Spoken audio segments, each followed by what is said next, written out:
Hello friends, स्वागत है stock news में। अगर आप मेरे चैनल पे पहली बार विजिट कर रहे हो तो सब्सक्राइब करें ताकि आपको लेटेस्ट इन्फॉर्मेशन मिलता रहे।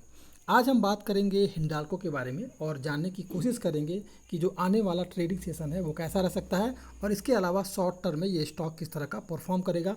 मैंने इस स्टॉक के लिए पहले ही कई सारा वीडियो बनाया हुआ है और बताया है कि शॉर्ट टर्म में ये स्टॉक 550 के करीब जो है जाता हुआ आपको दिखाई दे सकता है। इससे पहले अब सवाल ये उठता है कि इसके स्टॉक में लगातार हमें तेज़ी देखने को मिल रही है। अगर आज से एक महीना पहले देखेंगे तो ये स्टॉक 340 रुपये के करीब ट्रेड कर रहा था और आज ये स्टॉक लगभग 416 रुपये के करीब ट्रेड कर रहा है।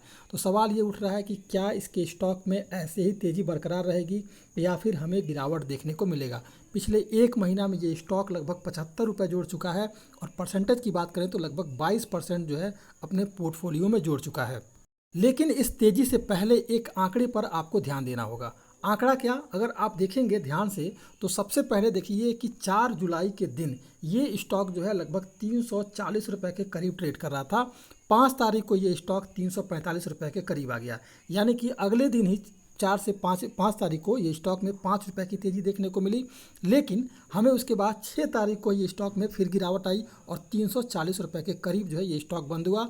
अगर हम बात करें 7 तारीख को तो 7 तारीख को फिर से तेज़ी आई और 7 तारीख को ये स्टॉक 361 रुपये के करीब चला गया। यानी कि पहले तेज़ी फिर गिरावट, फिर तेज़ी फिर गिरावट, कुछ इसी तरह का परफॉर्म ये स्टॉक लगातार कर रहा है। तो एक बार जो है हम इसके सिनेरियो पर ध्यान देते हैं और इसी से पकड़ में आएगा कि आने वाला जो ट्रेडिंग सेशन है उसमें क्या हमें तेज़ी दिखाई देगी। तो मैंने आपसे कहा कि 7 तारीख को ये स्टॉक 361 रुपये के करीब था, लेकिन अगर आप देखेंगे 7 तारीख को ये स्टॉक जो है 361 रुपये के करीब था, लेकिन 7 तारीख से लेकर के 11 तारीख तक लगातार इसके स्टॉक में गिरावट आई और ये स्टॉक 12 तारीख को 346 रुपये के करीब आ गया, यानी कि 16-17 रुपये स्टॉक फिर टूट गया। यानी कि अगर तेज़ी आ रही है तो गिरावट भी आ रही है और तेज़ी और गिरावट के बीच में ही इसके स्टॉक में हमें तेज़ी देखने को मिल रहा है। तो अब अगर देखेंगे तो ये जो स्टॉक है 18 तारीख के दिन अगर देखा जाए तो 18 तारीख को फिर ये स्टॉक जो है 367 रुपये के करीब जो है चला गया था। यानी कि अगर देखा जाए इस बीच तो लगभग 7 तारीख को 361 रुपये के करीब था और गिरावट आते आते उसके बाद से फिर से जो है हमें 18 तारीख को इसके स्टॉक में तेज़ी देखने को मिली और 367 रुपये के करीब जो है ये स्टॉक जाता हुआ हमें दिखाई दिया। इसके अलावा अगर देखेंगे तो अब फिर से हमें 18 तारीख को गिरावट देखने को मिली और 19 तारीख को भी इसके स्टॉक में करेक्शन देखने को मिला और 20 तारीख को ये स्टॉक फिर से 369 रुपये के करीब गया। उसके बाद 25 तारीख को ये स्टॉक 387 रुपये के करीब गया और उसके बाद 387 के बाद से फिर करेक्शन देखने को मिला और 381 के करीब ये स्टॉक आता हुआ हमें दिखाई दिया। इसके बाद अगर हम देखें तो 28 तारीख के दिन 391 रुपये के करीब ये स्टॉक था और अगले दिन 29 तारीख को 416 रुपये। यानी कि कुल मिलाकर के मेरे कहने का मतलब ये है कि अगर स्टॉक में इसके तेज़ी आ रही है तो तेज़ी लगातार नहीं आएगी, बल्कि इसके स्टॉक में एक बार गिरावट आ रही है फिर तेज़ी आ रही है।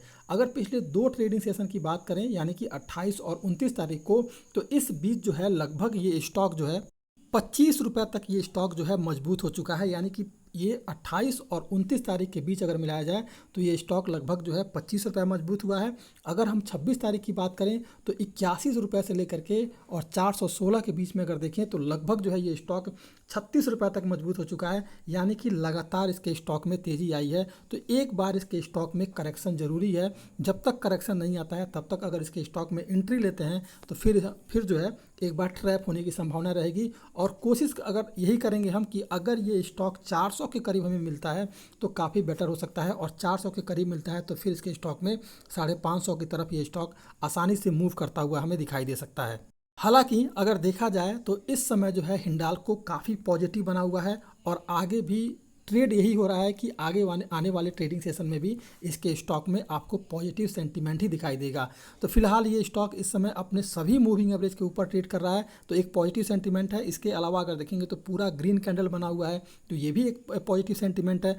पॉजिटिव बना हुआ है, लेकिन जब तक एक बार करेक्शन नहीं होता है तब तक अगर इसके बीच में एंट्री लेना थोड़ी सी इसमें जो है एक जोखिम हो सकता है। तो जब तक ये एक बार गिरावट ना आए तब तक इसमें एक बार एंट्री लेना थोड़ा सा एक बार मुश्किल रह सकता है। अब सवाल आता है ये कि इसके स्टॉक में अगर इंट्राडे करना चाहते हैं तो कहाँ इसमें हम एंट्री ले सकते हैं। तो देखिए कई सारे बाउंडेशन को ये स्टॉक तोड़ चुका है और अब जो है ये स्टॉक लगभग जो है इंट्राडे में 436 रुपये के करीब जो है बढ़ता हुआ हमें दिखाई दे सकता है। अगर देखा जाए तो पहला जो आपको सपोर्ट मिलेगा ऊपर की तरफ का, अगर पॉजिटिव सेंटीमेंट रहा तो 422 रुपये इसका पहला पॉजिटिव सपोर्ट रह सकता है। अगर इसने 422 को अगर इसने ब्रेक किया तो फिर जो है आपको अगला, क्योंकि 422 के बाद 429 रुपये का जो है अगला सपोर्ट रह सकता है, यानी दो सपोर्ट ऊपर की तरफ के हैं, पहला 422 और दूसरा जो है 429 रुपये का। लेकिन अगर इसके स्टॉक में अगर हमें गिरावट देखने को मिली तो ये स्टॉक लगभग पहला सपोर्ट आपको 400 के करीब लेता हुआ दिखाई देगा और उसके बाद अगर इस सपोर्ट को तोड़ दिया तो लगभग 388 के करीब जो है ये स्टॉक जाता हुआ दिखाई दे सकता है। तो ध्यान रखें, पहले गिरावट आए उसके बाद खरीदारी करें। कल का मार्केट हो सकता है कि गैप अप ओपन हो, क्योंकि पॉजिटिव सेंटीमेंट है और एक बैग से इसमें बायर हावी होंगे, तो ये स्टॉक गैप अप ओपन होने की पूरी संभावना है। लेकिन जब तक गिरावट ना आए 9:30 बजे के बाद अगर पॉजिटिव सेंटीमेंट रहता है और ख़रीदारी पूरी रहती है तो इस स्टॉक में खरीदारी करने की पूरी सलाह रहेगी। फिलहाल ये स्टॉक 550 की तरफ आपको शॉर्ट टर्म में बढ़ता हुआ दिखाई दे सकता है। ये था आपका हिंडाल्को। अगर आप मेरे चैनल पे पहली बार विजिट कर रहे हैं तो सब्सक्राइब करें ताकि ऐसे ही आपको लेटेस्ट इन्फॉर्मेशन मिलता रहे।